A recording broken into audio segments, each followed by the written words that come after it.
really a terrible thing to do. In fact, I would suggest that you are the problem. In a world on the brink of an intimacy crisis, with divorce rates rising and families crumbling, a dangerous trend is quietly gaining ground. It's sold to young adults as the answer to modern struggles. Is extremely beneficial for young people. What if one choice could ruin your relationships, wreck your future, and even ruin the future world? In most of the world today, it's still frowned upon. It's unacceptable. This is traumatizing. What's wrong with it is that it destabilizes society and it's bad for children. I couldn't take a compliment. I couldn't say one nice thing about myself 5 years ago. And if someone tried to say something, hey Dave, you're good, I'd shut them down. There's an intimacy crisis happening right now, and it's hitting closer to home than most of us realize. 30% of U.S. adults are neither married, living with a partner, nor engaged in a committed relationship. Nearly half of all young adults are single. 34% of women and a whopping 63% of men. Many men choose to stay single or focus on one-night stands because relationships feel like too much risk. They fear being judged, misunderstood, or even taken for granted by women. From their perspective, modern dating feels like a battlefield with unrealistic expectations and little emotional reward. Do you think a man is less of a man if he can't change a flat tire? I do think so. Me and my roommates talk about it all the time, and that's one of the qualities we look for in a man, just to know that we can be safe and protected with them. Is a woman less of a woman if she can't cook a meal from scratch? No. Why is there a difference? Because I don't know how to cook a meal from scratch, so... Social media makes it worse, with constant comparisons and impossible standards for what relationships should look like. I want 2 weddings there. I want one here and I want one abroad in South Africa. Okay, so you've roughly done the costings roughly? Probably like 600k. Probably even more. Probably like... What currency are we talking about? Pounds. Probably like 500k. Wedding? 400k. Wedding? 350. Wedding? How much? You're trolling me, you're trolling me. Why am I going down? You're trolling me. How much do they cost? A wedding. Add to the fact that men are often raised to suppress their emotions, never opening up or sharing their struggles, and relationships start to feel like a burden they aren't equipped to handle. The crisis doesn't stop with men. It's a ripple effect that's hitting women just as hard. I don't know because I was in survival mode. Like, I was fighting for my life every single hour. Almost every woman I've talked to has felt sexualized at some point, and platforms like OnlyFans only make it worse. What has been your most expensive purchase? What do you think, Christian? It's creating a culture where women feel like their worth is tied to their appearance, making it even harder to believe that a man wants something real. I've lost my whole family, and it sucks. So a lot of times when people ask me if they should do porn, I tell them no. I tell them that it makes life really hard. It makes dating really hard. It makes your family life really hard. Even when women are in relationships, it's not easy. They end up feeling like their needs are ignored or overlooked, which leaves them wondering if they're ever truly valued.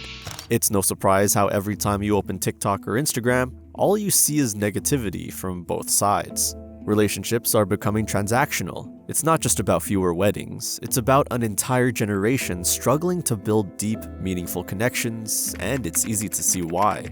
Like being with someone and being with them for 10, 15, 50 years is very hard. You have to find ways to love your partner for truly who they are, all the good and all the bad. And you don't have someone else to turn to when you want something new. You have to find it in your relationship. You have to find a way to spice things up. You have to find a way of making conversation where you know everything about each other. The only way to experience someone new is to break up or cheat, and breaking up and cheating is what we do. Half of all marriages end in divorce. 3 out of every 4 people will experience some form of relationship infidelity. We don't want to work for stuff anymore. It's easy to think that there are so many options out there for us. Why would I want to stay with one person when I can keep finding others? Why do I need a partner when I can fulfill my needs online? In the past, it made sense. More partners meant more kids, workers, and status. Today, though, it often leads to jealousy, stress, and unfair dynamics, with most open relationships having some level of commitment issues. But why do I need to know about this if I'm not in an open relationship? Good question. Let me explain. Polyamory, it's wrong.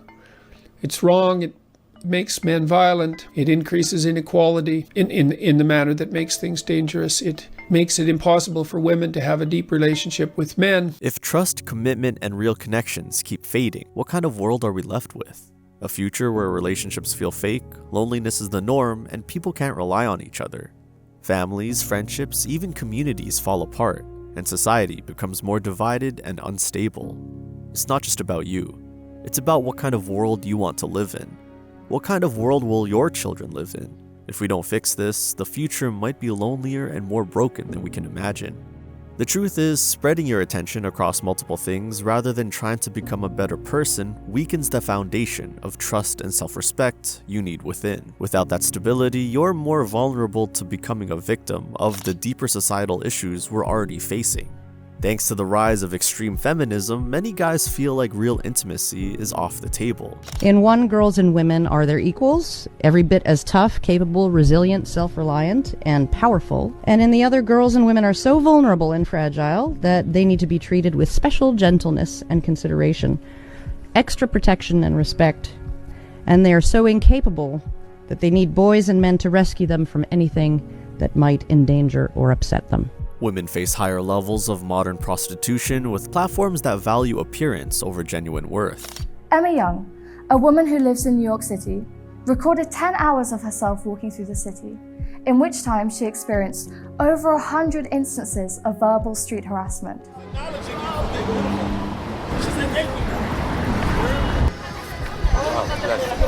Without the support and intimacy of a committed relationship, you're more likely to feel isolated, exploited, or lost in the chaos of shallow interactions. Deep connections built on trust and respect are the solution to this growing crisis. But how can we be present for a future partner when we often struggle to be fully present in our own lives? How do you plan to live like this? Click the video on your screen to find out more.